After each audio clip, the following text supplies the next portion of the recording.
एक व्यक्ति नौकरी की तलाश में महल पहुंचा। जब राजा ने उसकी काबिलियत के बारे में पूछा तो वह बोला, वो इंसान हो या जानवर, सिर्फ उनकी शक्ल देखकर उनके स्वभाव और गुण पहचान सकता हूँ। राजा को यह कौशल दिलचस्प लगा और उसने उसे अपने खास घोड़ों के अस्तबल का प्रभारी बना दिया। कुछ ही दिनों बाद राजा ने अपने सबसे महंगे और प्रिय घोड़े के बारे में उसकी राय पूछी।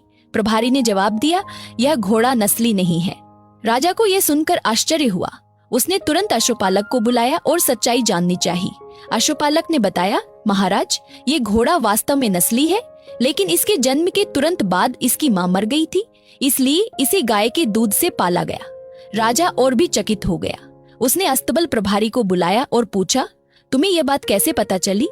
अस्तबल प्रभारी ने उत्तर दिया, जब यह घास खाता है तो गाय की तरह सिर झुकाकर खाता है, जबकि एक असली नस्ली घोड़ा घास मुंह में लेकर सिर उठा लेता है। इसी से मैंने पहचान लिया कि यह घोड़ा नस्ली नहीं है।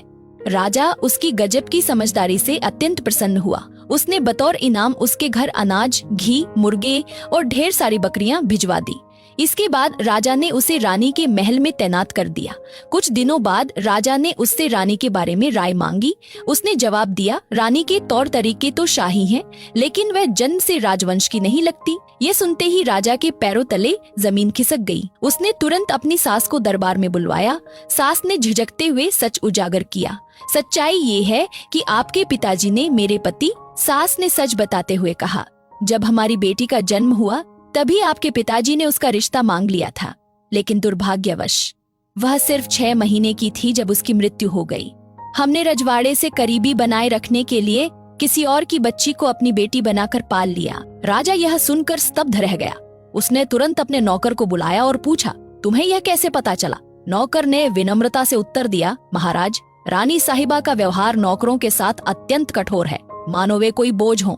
एक वास्तविक राजवंश में जन्मा व्यक्ति दूसरों से व्यवहार करने में एक अलग गरिमा और शिष्टता रखता है, जो रानी साहिबा में नहीं दिखती। राजा फिर से उसकी गहरी परख और समझदारी से प्रभावित हुआ।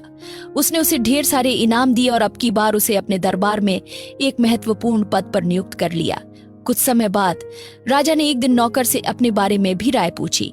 प्रभारी बोला, महाराज, अगर मेरी जान सलामत रहे तो मैं सच कहूँ। राजा ने वादा किया, तुम बेखौफ होकर सच बोलो, तुम्हारी जान को कोई खतरा नहीं होगा। नौकर ने निडर होकर कहा, ना तो आप किसी राजा के बेटे हैं और ना ही आपका आचरण राजाओं जैसा है। यह सुनते ही राजा क्रोधित हो उठा, लेकिन वचन दे चुका था, इसलिए सीधे अपनी माँ के पास पहुंचा। माँ ने सिर झुकाते हुए स्वीकार किया, यह सच है, तुम एक चरवाहे के बेटे हो।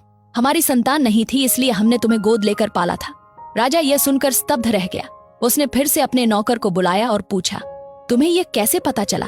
नौकर मुस्कुराकर बोला, महाराज, जब कोई राजा इनाम देता है तो वह हीरे मोती, जवाहरात या जमीन जायदाद देता है, लेकिन आप जब किसी को इनाम देते हैं तो भेड़ बकरियां और खाने पीने की चीजें देते हैं।